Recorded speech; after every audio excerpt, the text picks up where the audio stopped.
Bonjour à tous, je suis très heureux de vous retrouver aujourd'hui pour un nouvel atelier de pâtisserie. Aujourd'hui au programme, des cookies au chocolat et aux noisettes. Alors comme d'habitude, je vais vous présenter les ingrédients, puis les ustensiles nécessaires aujourd'hui pour la réalisation de cette recette.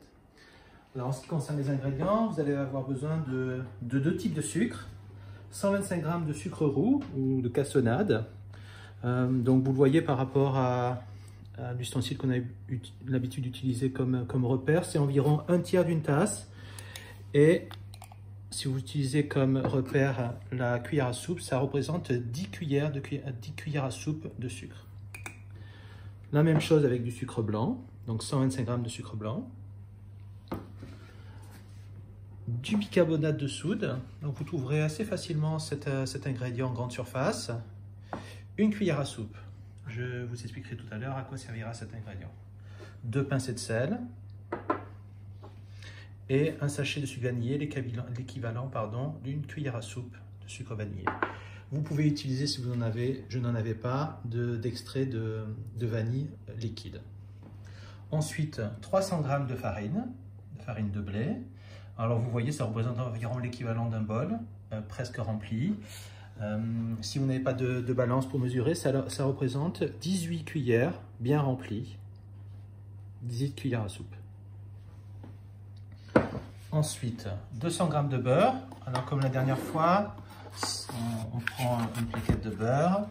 Et donc 200 g, ça représente pratiquement l'intégralité de la plaquette, puisqu'en général une plaquette de beurre contient 250 g de beurre. Donc là, vous voyez, j'ai placé une ligne à environ 1 cm d'un des bords, et 200 g représente la plus grande partie de la plaquette de beurre.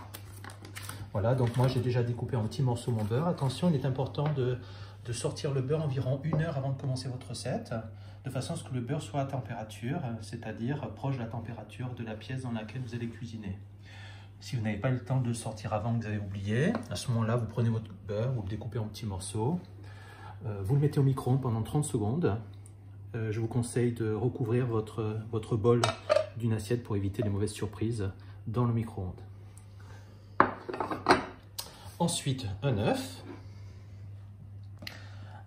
du chocolat. Donc, pour réaliser des cookies, je conseille de prendre 2 types de chocolat. Toujours du chocolat pâtissier, avec une quantité de cacao qui est entre 30 et 60%, du chocolat blanc et du chocolat noir pour varier les plaisirs. Si vous n'avez pas de chocolat, vous pouvez évidemment acheter directement des pépites de chocolat, pareil, soit des pépites de chocolat noir et des pépites de chocolat au lait. Ensuite, de quoi recouvrir vos cookies. Moi aujourd'hui j'ai choisi des noisettes, mais vous pourriez choisir par exemple des raisins, ou des amandes ou des cacahuètes grillées, comme c'est le cas ici. Enfin, dernier ingrédient qui est ma petite astuce, c'est du café liquide, 1 cuillère à café, j'en parlerai tout à l'heure. Pour les ustensiles, vous aurez besoin d'une plaque qui va dans le four, recouverte de papier de cuisson, papier sulfurisé. Alors vous voyez, j'ai dessiné des petits points, j'en ai mis 8. Ces points représentent l'endroit où on va positionner tout à l'heure les cookies juste avant de les faire cuire. Ensuite, un torchon comme d'habitude, un saladier,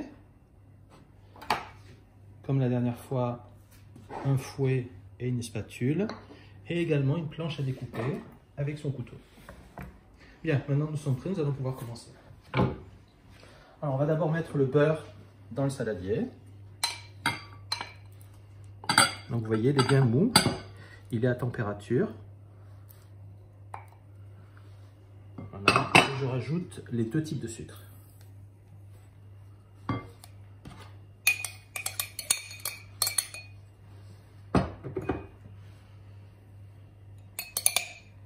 Voilà, et maintenant je mélange avec ma spatule.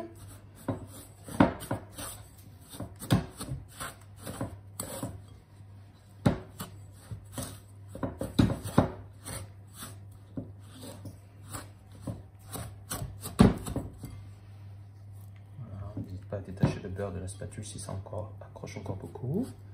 Et on va tout de suite rajouter l'œuf. Je vous rappelle l'astuce que je vous avais présentée la dernière fois pour éviter les mauvaises surprises. On casse d'abord l'œuf dans un petit récipient. Et ensuite, on verse l'œuf dans sa préparation. On mélange.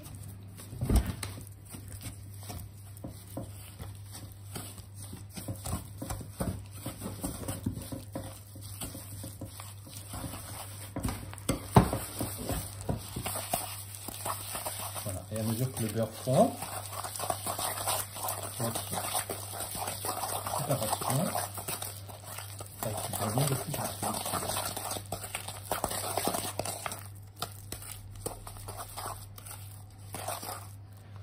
Maintenant, je vais rajouter les poudres, donc le sucre vanillé, le sel,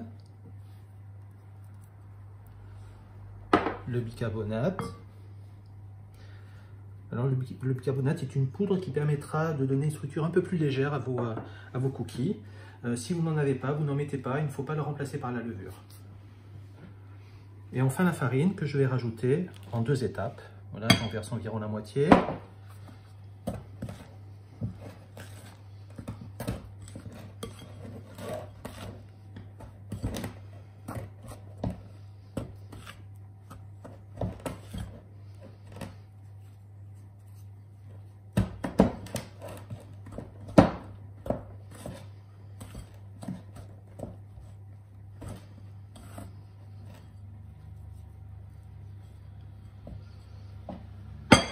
Voilà, je rajoute la partie de farine que je n'avais pas encore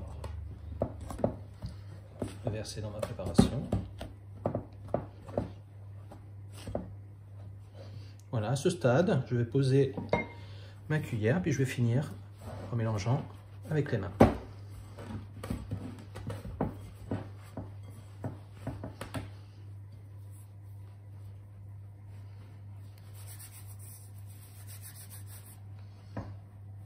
Voilà, juste avant, je rajoute le dernier ingrédient dont je vous avais parlé, qui est une cuillère à café de café. Alors pourquoi est-ce que je rajoute du café dans une recette au chocolat? C'est que le café, quand il est en toute petite proportion, a cette capacité de rehausser le goût du chocolat dans une recette à base de chocolat. Donc si par exemple vous avez décidé de préparer une mousse au chocolat, je vous conseille de rajouter toujours un tout petit peu de café, ce qui permettra de sentir encore un peu plus fort le goût du chocolat quand vous dégustez votre dessert. Bien, donc je mélange.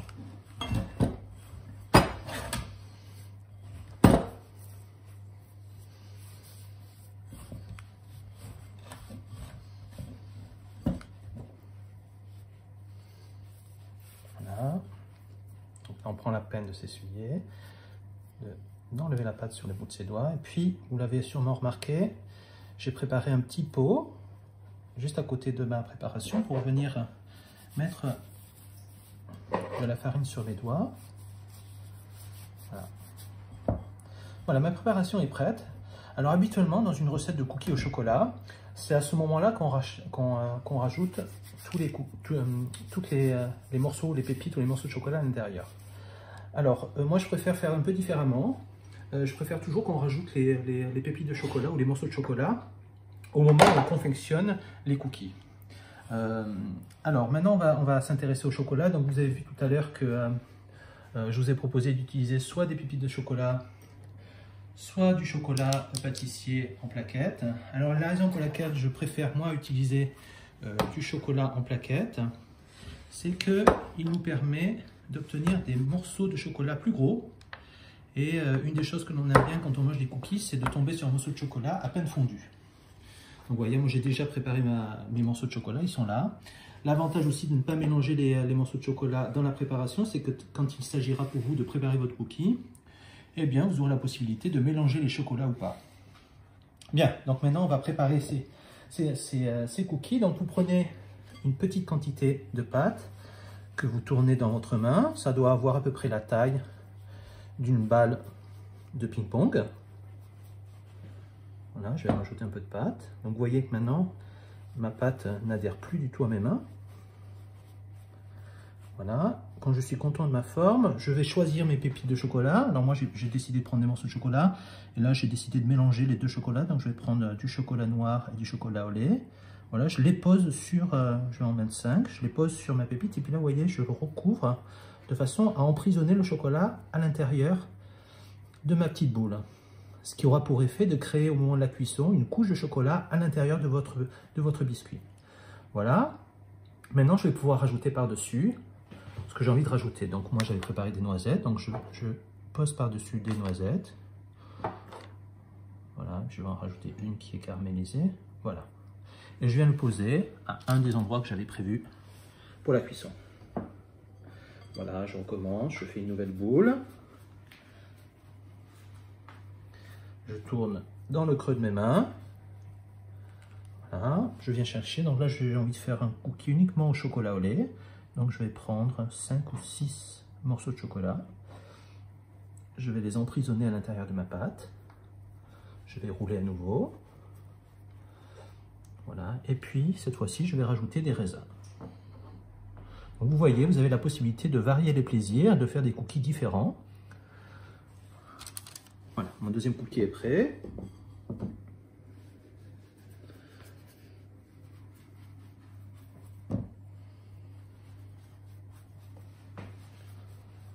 Voilà, mon troisième est pratiquement terminé. Alors, je vais prendre des pépites au hasard. Je les emprisonne. Je mélange à nouveau. Et là, je vais mélanger. Vous avez compris le principe. C'est à chaque fois la même chose. Voilà. Bien. Donc là, je n'en ai fait qu'en 3. Vous avez bien compris comment ça fonctionne. Vous voyez que sur ma plaque, j'ai prévu 8 emplacements différents. Il est important de laisser un peu d'espace entre chaque cookie. C'est pour ça que j'ai dessiné des points à l'avance. Parce qu'au moment de la cuisson, les cookies vont s'affaisser, ils vont devenir tout plats. Et donc, s'ils sont trop près les uns des autres, ils vont se toucher.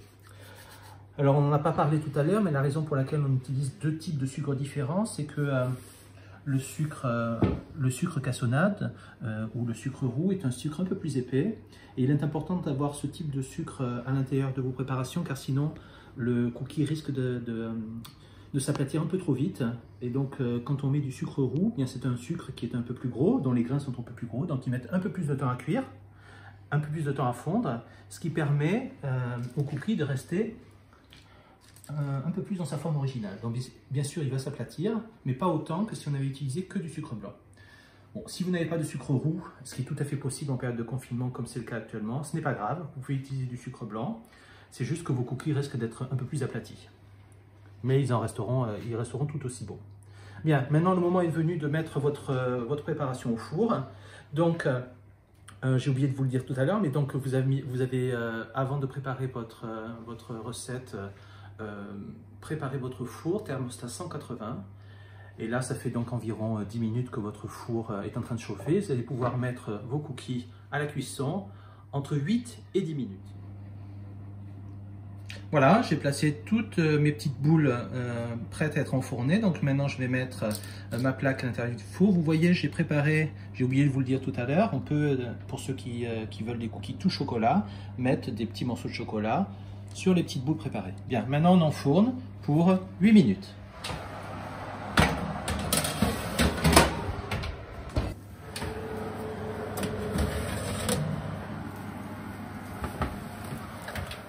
Bien, donc voilà mes cookies après 10 minutes de cuisson. Donc je les ai laissés 10 minutes parce que mes boules étaient un peu plus grosses que des boules de ping-pong. Donc vous voyez, pour pouvoir vérifier que les cookies sont bien cuits, il doit y avoir sur le contour une petite coloration marron, très légère. Mais quand on touche sur le dessus du cookie, c'est encore très mou et c'est normal. D'abord parce que les cookies vont continuer de cuire très légèrement à la sortie du four. Et aussi parce que au contact de l'air, ils vont finir par se durcir. Donc vous les laissez ici à température pendant 30 minutes. Voilà, cela fait maintenant 30 minutes que les cookies sont sortis du four. Donc ils sont maintenant tièdes. Comme vous voyez, ils ont la bonne consistance. Ils ont exactement ce qu'on attend d'un cookie, c'est-à-dire qu'ils sont légèrement durs à l'extérieur et croquants. Et quand on l'ouvre, voilà, ils ont encore ce côté coulant et chewy qu'on aime beaucoup dans les cookies. Voilà, donc maintenant vous pouvez les sortir de votre plat. Ils s'enlèvent très facilement du moule, les poser sur une assiette. Et ils sont prêts pour la dégustation. Alors avec le reste de pâtes que nous avions tout à l'heure, puisque moi je n'ai fait que 8 cookies, j'ai pu en faire 6 autres. Un conseil que je vous donne, c'est donc de les mettre en forme, de les placer dans une pochette qui va dans le congélateur et de congeler vos boules de façon à ce que le jour où vous aurez envie de manger de nouveau des cookies, eh bien, votre préparation est déjà prête. Vous avez juste besoin de sortir votre préparation, de les poser directement sur le plat comme on l'a fait aujourd'hui, avec un temps de cuisson légèrement supérieur, donc 12 minutes, puisque vous poserez vos petites boules déjà congelées. Voilà, la recette d'aujourd'hui est terminée, donc je vous donne rendez-vous à la semaine prochaine pour une recette tout à fait différente. La semaine prochaine, nous allons faire un dessert vegan, c'est-à-dire sans aucune matière animale, d'origine animale, et avec un aliment tout à fait inattendu dans un dessert, puisque ce sera la courgette. Voilà, à bientôt, au revoir.